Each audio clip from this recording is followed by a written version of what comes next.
Today we're going to show you how easy it is to use the dashboards. So I'm just going to come into the edit mode here.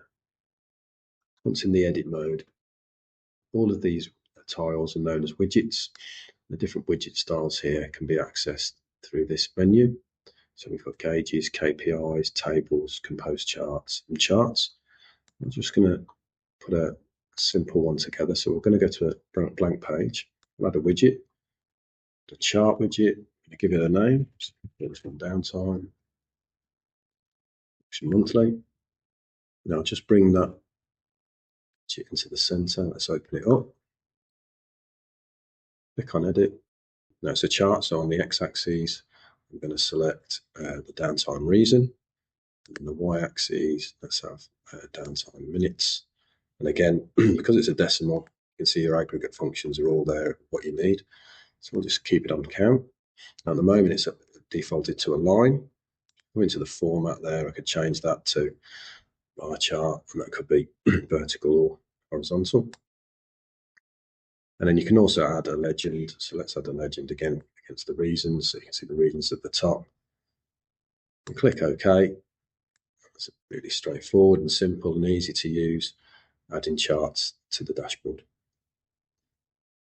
Data can be pulled from multiple sources, such as procedures, actions, third-party, and internal systems. To add the data sources, you can click up the top here to data sources. Here I've got a couple that are already added. And then if we were to add new ones, you can see I can click add new ones, and it loads up your options on the left-hand side. So as a quick overview, we've got data sets, which is our internal data sets that are built in. They can come from queries, where we're combining data from different tables.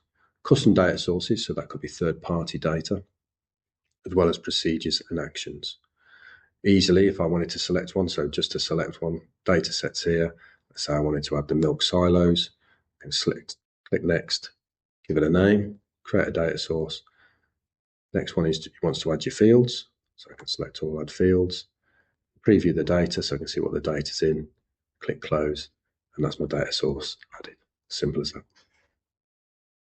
The dashboards are fully web-based and accessible from any browser on any device. You can also export them out to PDF, either the full view or individual widgets, and can easily send the data to external stakeholders. So as well as having dashboards, our platform also has the reports built in. The report designer is easy to use. You can set up paginated reports as well as email subscriptions so that each team gets their report straight to their inbox. You can even trigger reports automatically through procedures and workflows. For instance, every morning at 9 a.m, the quality team can receive the previous day's reports. This is easy to set up to set a new subscription. If I select a new subscription, this one's going to send it to me. And let's say I just want that one every Monday morning at 9 o'clock, make that active, hit save, and that's now an active and live subscription.